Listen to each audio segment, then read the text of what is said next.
Ketua, terima kasih Yang Berhormat Menteri yang saya fikir jawapannya yang cukup baik dan sangat bermaklumat sebentar tadi, dan saya juga ingin memberikan kredit kepada ucapan Yang Berhormat Perdana Menteri pada malam kemarin di arena Axiata yang saya kira cukup tegas melambangkan pendirian Malaysia dalam isu Palestin. Cuma apabila kita di pihak pembangkang, saya yakin rakyat Malaysia sebelum ini pun memang kita berbangga dengan ketegasan Perdana Menteri kita sebelum daripada ini, sejak zaman almarhum Tun Abdul Razak sehinggalah sekarang. Cuma apabila Perdana Menteri menyatakan bahawa, saya quote ucapannya, dalam sejarah Malaysia selalunya kita hanya membuat kenyataan dari jauh. Inilah kali pertama melihat kepada semangat denyut nadir anak Malaysia, saya ambil keputusan untuk keliling dunia Arab menyatakan pendirian kita. Jadi kita melihat adakah ini merupakan kali pertama kita melaksanakan agenda seperti ini, kerana sebelum ini pun Perdana Menteri pun barisan Perdana Menteri sebelum ini pun sudah cukup tegas.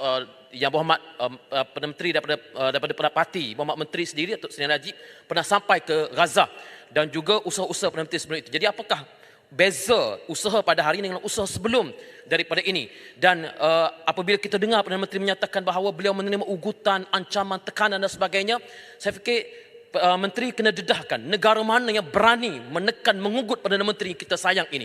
Sebab kita tak sanggup untuk melihat Perdana Menteri kita tekan dari ugut seperti ini. Kalau mereka berani menekan Perdana Menteri kita, Malaysia harus menghantar nota bantahan kepada kedutaan negara mereka yang ada di negara ini. Terima kasih Menteri.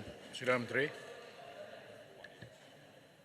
Terima kasih atas semangat yang ditunjukkan oleh Yang Berhormat yang berada di sebelah sana. Saya percaya dalam isu yang melibatkan Palestin ini, kedua-dua pihak kita tidak berbeza daripada pendirian kita. Barangkali mungkin ada pendekatan-pendekatan cara kita menyampaikan dan meluahkan pandangan kita. Saya ingin tegaskan dalam Dewan Yang Mulia ini bahawa saya mengikuti juga perkembangan-perkembangan hujahan-hujahan yang disampaikan oleh pihak sana, menunjukkan bahawa kedua-dua kita sebenarnya tidak ada perbezaan dalam menegakkan dan membela perjuangan rakyat Palestin yang ditindas dan dibunuh saban hari.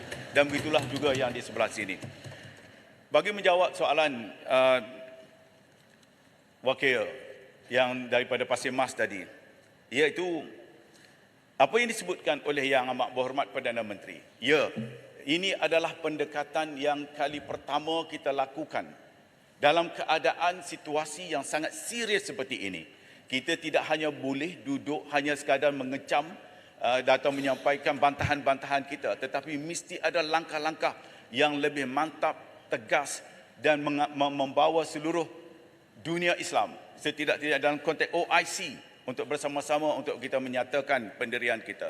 Lantaran itu, dalam mesyuarat GCC ASEAN yang lalu, Yang Amat Berhormat mengambil kesempatan itu bersama-sama dengan pemimpin-pemimpin ASEAN dan juga pemimpin daripada GCC untuk berinteraksi dengan mereka, menyampaikan pendirian Malaysia. Dan dalam pada itu pula, ketika mana beliau berada di sana, beliau mengambil kesempatan itu untuk berada daripada satu tempat ke satu tempat. Daripada Riyadh, beliau pergi ke Turki, daripada Turki pergi ke Kairo, kerana itu adalah antara beberapa negara yang sangat penting peranannya dalam menentukan perjuangan kita selanjutnya. Perpaduan dan suara bersama daripada negara-negara berkenaan sangat-sangat penting, dan Malaysia berada dalam kelompok itu sekali.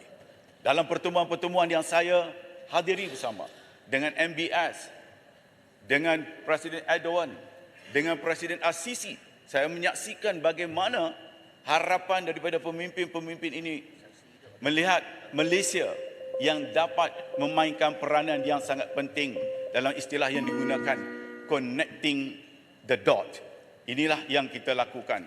Meskipun saya tidak nafikan apa yang dilakukan oleh pemimpin-pemimpin kita sebelum ini, kerana Malaysia terkenal sejak tahun 1957 lagi adalah merupakan negara yang sentiasa memperjuangkan hak dan kebebasan rakyat Palestin.